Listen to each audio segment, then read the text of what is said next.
ಜನ ಕಾಣ್ತವ.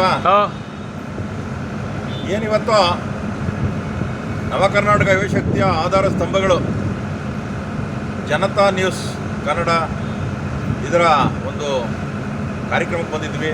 ಇವತ್ತು ಜನತಾ ಅವಾರ್ಡ್ ಒಂದು 40-45 ಜನಕ್ಕೆ ವಿವಿಧ ಕ್ಷೇತ್ರದ ಗಣ್ಯಮಾನ್ಯರಿಗೆ ಜನತಾ ಅವಾರ್ಡನ್ನು ಕೊಡುವಂತಹ ಒಂದು ಕಾರ್ಯಕ್ರಮ.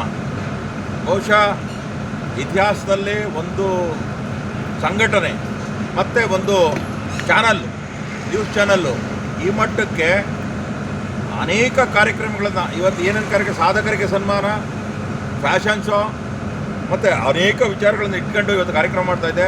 ನಮ್ಮೆಲ್ಲ ನವಕರ್ನಾಟಕ ಯುವಶಕ್ತಿಯ ಗೆಳೆಯರೆಲ್ಲ ಇಡೀ ರಾಜ್ಯದ ಉದ್ದಗಲಕ್ಕೂ ಬಂದಿದ್ದಾರೆ. ನಾವಿವತ್ತು ಜನತಾ ನ್ಯೂಸ್ನ ಆಧಾರ ಸ್ತಂಭವಾಗಿ ನಿಂತ್ಕೋಬೇಕು. ಇವತ್ತು ಚಾನಲ್ಗಳು, ಪತ್ರಿಕೆಗಳು ಯಾವ ರೀತಿ ನಡೀತಾ ಇದ್ದಾವೆ, ಜನಸಾಮಾನ್ಯರ ನಿಟ್ಟಿನಲ್ಲಿ ಅವರ ಹೃದಯ ಬಡಿತಕ್ಕೆ ತಕ್ಕಂತೆ ನಡ್ಕೋಬೇಕು ಅನ್ನೋ ನಿಟ್ಟಿನಲ್ಲಿ ನಾವೆಲ್ಲ ಹೋರಾಟಗಳನ್ನು ಮಾಡಬೇಕು ಅಂತ ಹೊರಟಿದ್ವಿ. ಆ ನಿಟ್ಟಿನಲ್ಲಿ ಇವತ್ತೆಲ್ಲ ಗೆಳೆಯರು ಬಂದಿದ್ದಾರೆ. ಅವರೆಲ್ಲರಿಗೂ ಕೂಡ ಸ್ವಾಗತ, ಸುಸ್ವಾಗತ. ಒಂದು ಜನತಾ ನ್ಯೂಸ್ನ ಮುಖ್ಯ ಸಂಪಾದಕನಾಗಿ ಈ ಮಾತನ್ನು ಎಲ್ರಿಗೂ ಕೂಡ ಹೇಳ್ತಾ ಇದ್ದೀನಿ. ಅವರೆಲ್ಲರೂ ಬಂದಿರೋದಕ್ಕೆ ತುಂಬ ಖುಷಿ, ತುಂಬ ಸ್ವಾಗತ. ನಮಸ್ಕಾರ.